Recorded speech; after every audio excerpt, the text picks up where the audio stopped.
Hello, my name is Meg. I am going to share 9 tips on how to become an influencer, but first of all, being an influencer is not easy, it's hard work. It's not just posting a selfie or receiving products, it's a job, and for some people it's a full-time job. And for some people it's actually more than a 9 to 5 corporate job because it can be done on a phone and we are expected to make content all the time. Respond straight away, and we have a tendency to. So you're on your phone all the time, creating, posting, responding to emails and comments and DMs.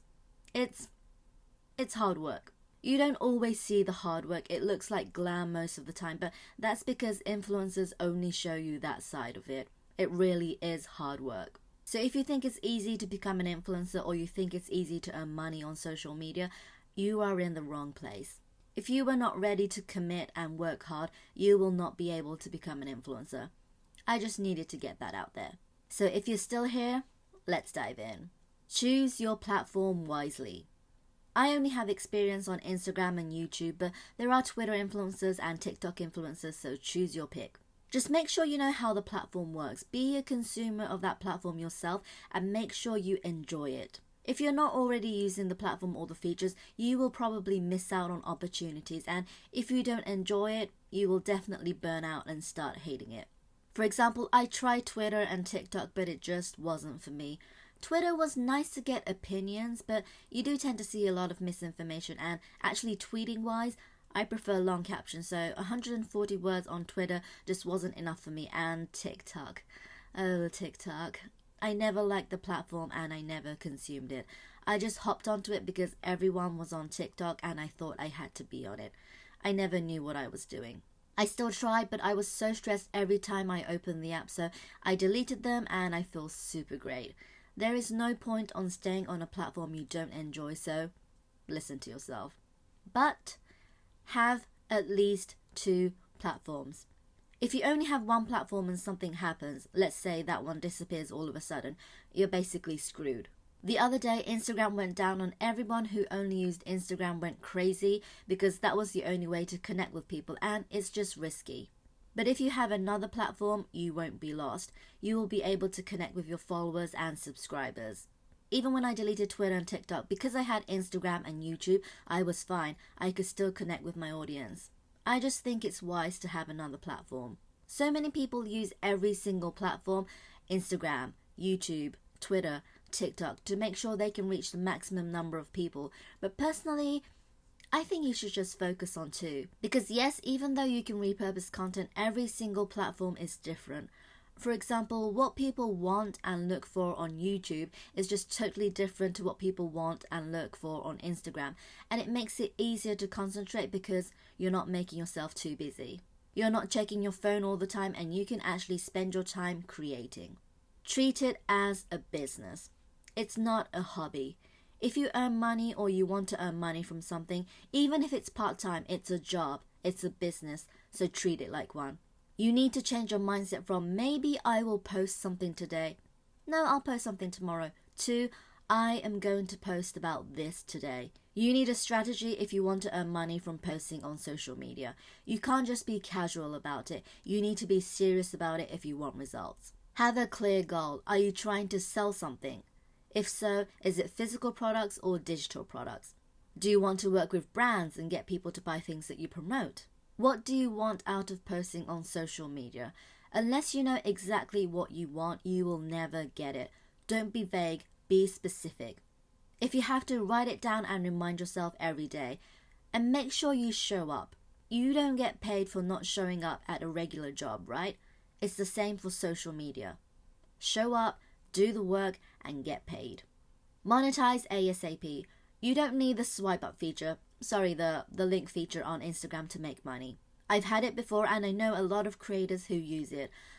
The truth is, not a lot of people actually hit that button. It's not as effective as you think it is, and it's not easy to have access to. You needed 10,000 followers to get the link feature, and that was really hard. Now I think a lot of people have it, even people under 10,000 followers. I don't have it on my new account yet, but I know that to get someone to tap it isn't easy. It's not just put the link out there and tons of people will click. It's just not. But there are affiliate programs you can join even with a small following, and you can use it for blogging too. You can also sell your own products, you can sell presets and ebooks, you can sell merch. Don't forget your experience and expertise in a specific field too. Knowledge does sell well. You can also be the backstage person and make content for other brands or people and get paid. There are so many ways to monetize, so do it ASAP, because when you're just starting out, you will literally only get pennies. Gradually it adds up, but you need to understand that you won't be making money straight away, which ties to the next advice. Build trust. Just because you have a discount code or an affiliate link, and just because you tell everyone about it, it doesn't mean that people will use it. It took me nearly a year to get my first commission payment, and that was because I was focused on spreading the codes and links, not on building a relationship with my audience. You are not going to use a code or a link from someone you don't know or you don't feel like supporting, so why would people do it for you? They won't. And so many people have codes and links. You have to stand out in one way or another, so first, build a relationship with your audience and earn their trust by doing in-depth reviews of products, by engaging with them, by showing up on the app regularly, and don't promote something on every single post or every single story. It just gets annoying. Still with me? If so, and you like the video so far, then please consider hitting that like button. Thank you in advance. Now, understand that followers and subscribers are clients. Yes, some could be your friends, but the majority need to be people who you can influence in some way, like people who come to you for advice, people who would buy things from you or buy things you promote. That's what an influencer is. So your followers and subscribers need to be those people. Yes, get a relationship going, be their supporter, but still, somewhere in your mind, you need to be thinking about the ways you could perhaps influence them. Sometimes your followers that you have don't fall into that category, so you need to really understand who your target audience is, and if they're not one of them, you need to go and find the right people yourself. That sometimes means not following back everyone that follows you. And if you don't follow back, some of them will unfollow you, but that's okay. You don't need people like that. Which leads to the next tip. Forget the numbers. It's hard, it really is. On Instagram, the number of followers you have, it's on the top of your profile in the middle. On YouTube, it's right under your name. It's hard to ignore that number when it's always in your face, but the number of followers or subscribers don't determine your worth. And it certainly doesn't determine the number of fans or the number of sales or the number of people you can actually influence. You could have 5,000 followers, but out of the 5,000, you may only have 20 people who respond to your posts, or maybe you can only influence 5 people to buy a product you're promoting, which is better than none, but it's kind of not enough. But for example, even if you only have 500 followers, but 200 people comment on your post, and you can get 75 people to buy things you recommend, you are actually influencing people. So it's not always the more followers, the better. This kind of leads to the next point. Actually influence. An influencer is someone who can influence people. You actually need to influence someone to be an influencer. And you might be thinking, well, you only have 1,300 followers on Instagram and 30 subscribers on YouTube. What are you talking about?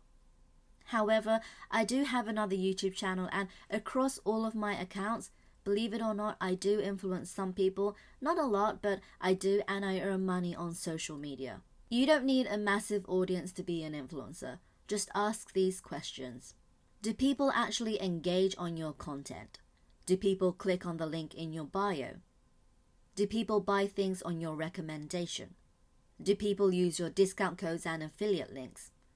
Gather some proof that other people can see that you're influencing, because brands need to be able to see that if you want to work with them. Use your insights to the maximum and always gather data. When someone tags you saying that they bought something you recommended, save that post or reshare that story. Take a screenshot and save it in a folder for future use. Actually test your influence and see if your audience will do what you ask them to do. Engage, engage, engage. I don't mean liking everyone and anyone's posts or commenting like crazy.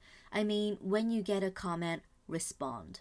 There are so many people who want to become an influencer and they don't even bother to respond to comments. They don't even like the comment.